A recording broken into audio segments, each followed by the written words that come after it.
This is episode 3 of my Minecraft Hardcore series. The goal for this episode is to get perfect armor, but before that, I have a bit of a problem. See, my chests are kind of a mess. What is that? So the first thing I want to do is actually make a copper golem to organize all of them.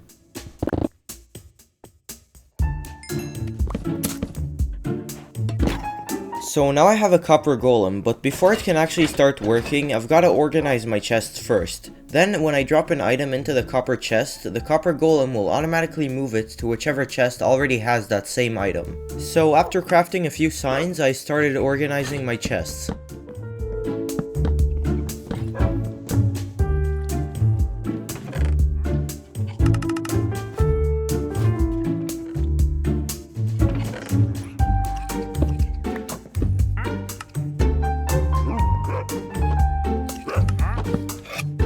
After I finished sorting out all my chests, I made an anvil and repaired my wolf armor that I made last episode. The next thing I wanted to do was to make an automatic cooked chicken farm so I could have infinite food. I lured 2 chicken into this hole using seeds, and then I started collecting materials to build the farm.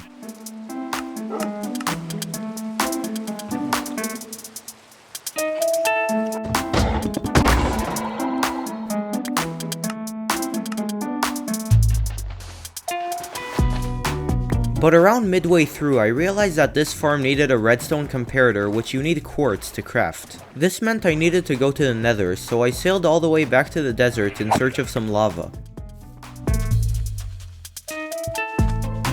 Soon enough, I found a lava pool, so I covered it in water and then started mining.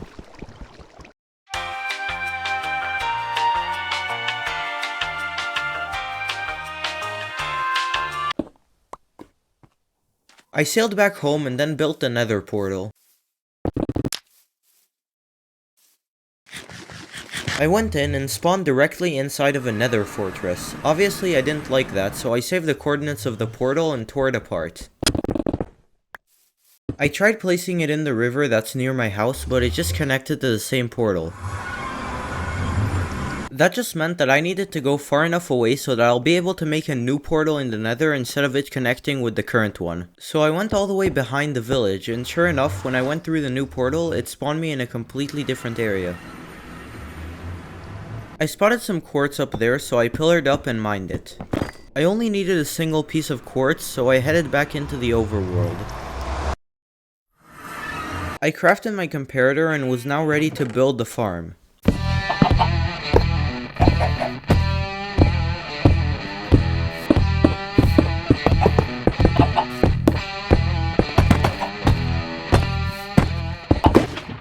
Now that the farm was fully built, I just had to place some chickens in the top compartment. So I took the chicken out of the hole and then moved them to a new home where they'll probably be spending the rest of their lives.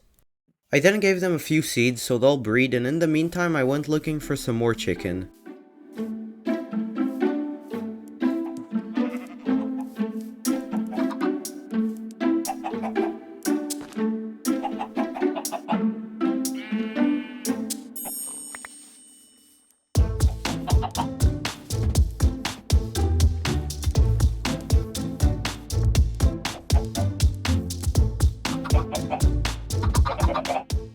As I was looking for some more chicken, I noticed that this portal somehow spawned in the forest. I don't really know how or why it did, but it did. I then saw some pillagers near my house, so I politely asked them to leave. I then just sort of waited for the baby chickens in the farm to grow up.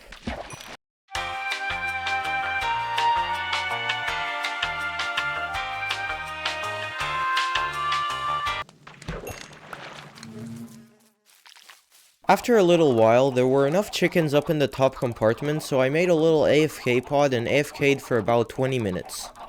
So how this farm works is that there are chickens in the top compartment. Then those chickens lay eggs into hoppers that are connected to a dispenser. The dispenser shoots the eggs out into this little pod with a lava cauldron where the baby chickens hatch. At first they are too small to touch the lava, but when they grow up they instantly get burned by the lava and the cooked meat goes into a hopper connected to a chest. Now it was time to move on to the next part of the video, which is getting perfectly enchanted armor. I had enough XP from breeding the chickens, so I decided to enchant my boots. I needed a lot of XP in order to eventually place the enchantments onto my armor, so I decided to make an XP farm. And this farm required a massive amount of building blocks, so I got digging.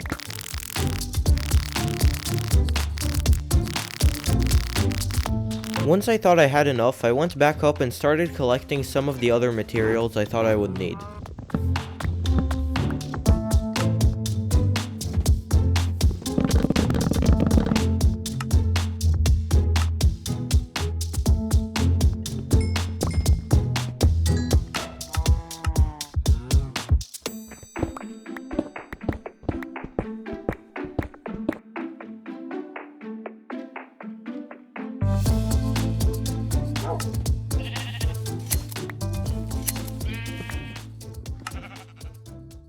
After I'd collected all the materials, I started building the farm. I decided to build this farm over the ocean, which would may or may not save my life later on.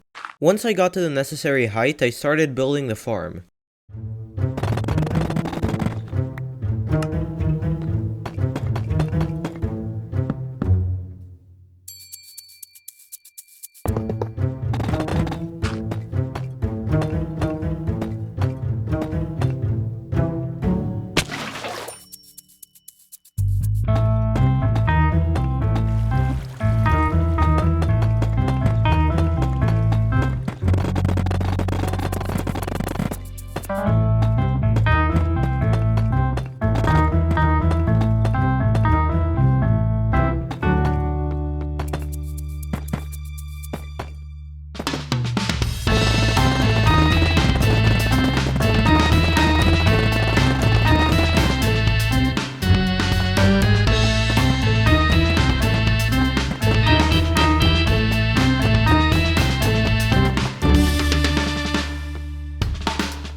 Now that the farm was done, I lit up the top so mobs won't spawn, but I probably should have done the same for the bottom, because when I went down to test it, this happened.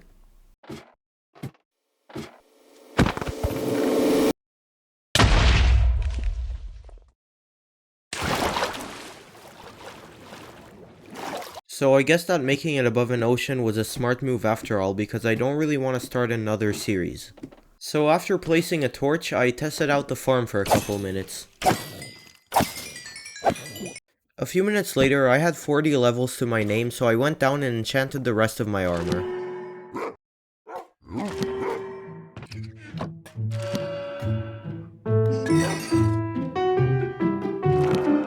On my boots, I got Protection 3, Unbreaking 3, and Depth Strider 3, which would allow me to swim faster.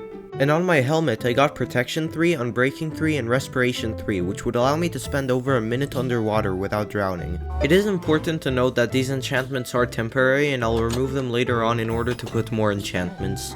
I've also realized that I've gone up until now without a bow, so I grabbed a couple enchanted bows that I got from skeletons and used my anvil to forge them into one god bow. The next thing I wanted to make was a villager breeder with an organized transportation system. That way I wouldn't have to deal with the headache of transporting rogue villagers into the trading area. And because this farm is the third one I've made in the last 5 minutes, I'm gonna go through this one fairly quickly.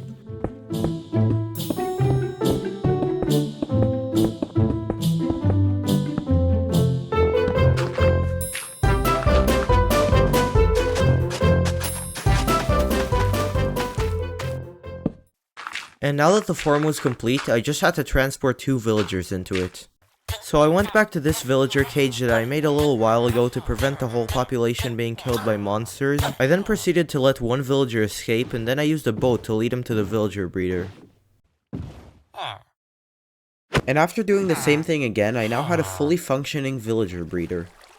While the villagers are breeding, I figured I could start building the trading hall. Now, I didn't feel like spending a ton of time on this trading hall because I already know I'm gonna make a way bigger one in my mega base. And I wanted to make this one out of oak and birch wood.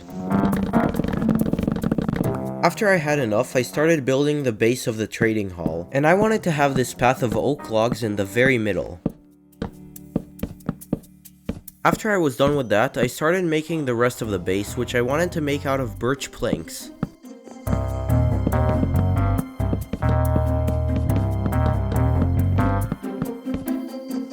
When the base was done, I started working on the walls, and I feel like that's pretty straightforward, so...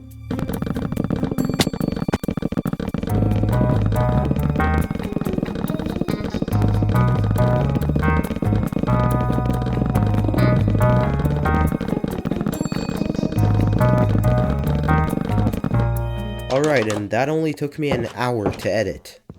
The next thing I did was make a railway all the way from the villager breeder to the trading hall. That way I could just push a button and transport all the villagers straight into the trading hall. I had a lot of enchantments that I needed, so I grabbed a lectern and proceeded to trap the villager in this little slot, where I'd be able to break and replace the lectern until he offered the enchantment that I needed. It didn't take too long before the villager offered to sell me mending, which was one of the enchantments that I needed. So I traded with him in order to lock in his enchantment, and then I went back and got another villager.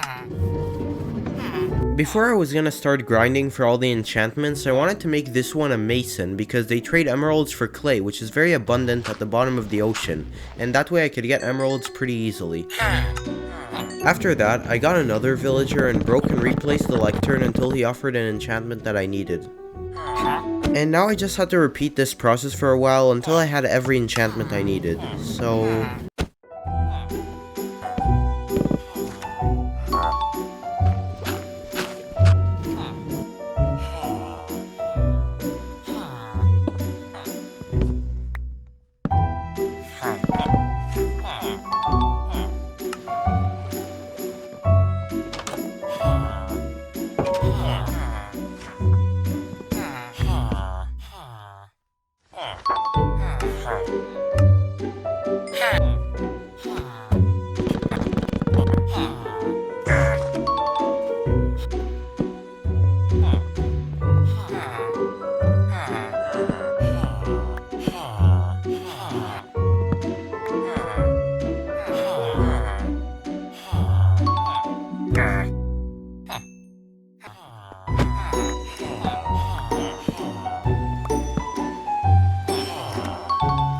Now the only enchantment I had left was soul speed, and this is probably the hardest one to get because I can only get it from trading with a piglin. I didn't want my portal to be exposed, so I made this little fortress around it. After that, I towered up looking for some piglins. I spotted a piglin there, so I went over to it.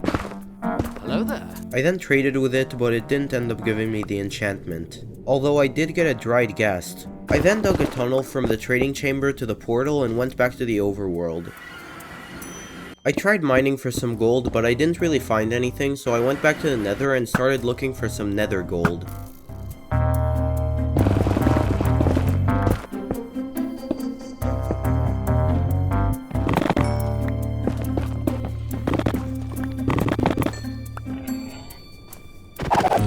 Once I thought I had enough, I went back to the trading chamber just to find that my piglin has despawned. So I quickly found another one, and sure enough I got the enchantment I needed. Now came the last part of the video, which was getting enough emeralds to buy every single book that I needed to put on my armor. So I made this double chest where I would store all the books in a way that would let me see exactly how many I had left to get. And this next part of the video is just hours of me mining clay at the bottom of the ocean, so...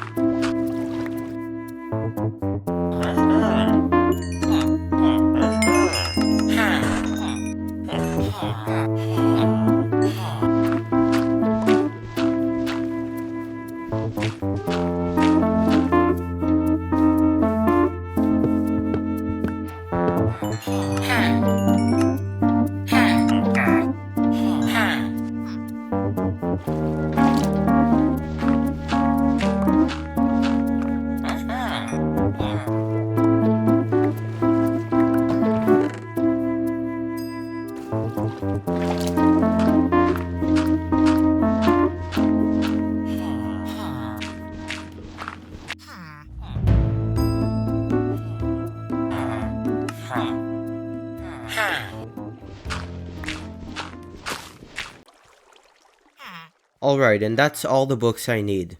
So I dumped them all into my inventory and headed to the XP farm. Now there's a very specific way to combine enchantments for the boots and helmet in order to be able to put all of them without it saying too expensive. I started with combining some of the books and then enchanting my chestplate with those final enchantments. I then proceeded to do the same for the leggings.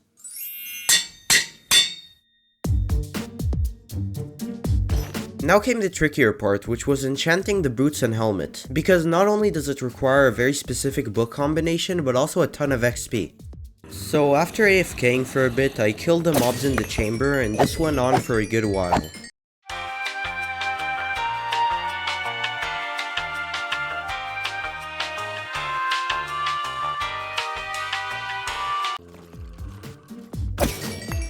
After I had a decent amount of XP, I made all the combinations and then enchanted my helmet.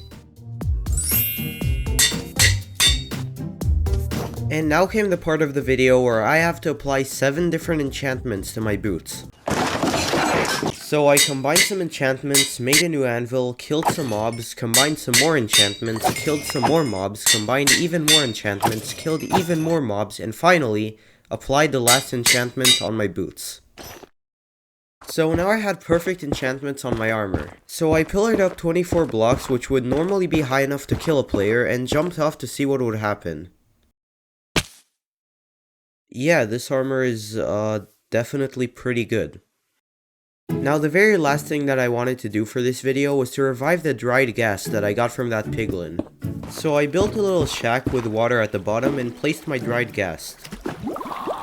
Now all I had to do was wait for it to slowly hydrate and become a happy ghast.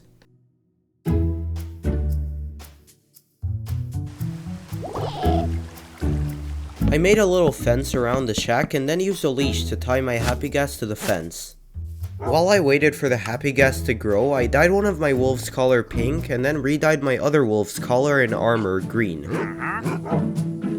I then traded a bunch with one of the librarians until he offered me name tags. I bought 3 and then headed back home. Now you might remember that in my last hardcore series I had 2 wolves which I named Rexy and Pinky, and as a tribute I thought it would be nice to do the same thing in this world. I even made them this little area where they can stay. My happy ghast was all grown up by now, so I crafted a harness and gave it to him. Alright, so that's all for today. I really hope you enjoyed the video. If you did, feel free to subscribe, because these videos really do take forever to make and I'd really appreciate it. And also I have a Discord server, so if you want to be able to chat with me and see sneak peeks of my upcoming videos before they even come out, then make sure to join it. And yeah, until next time, peace.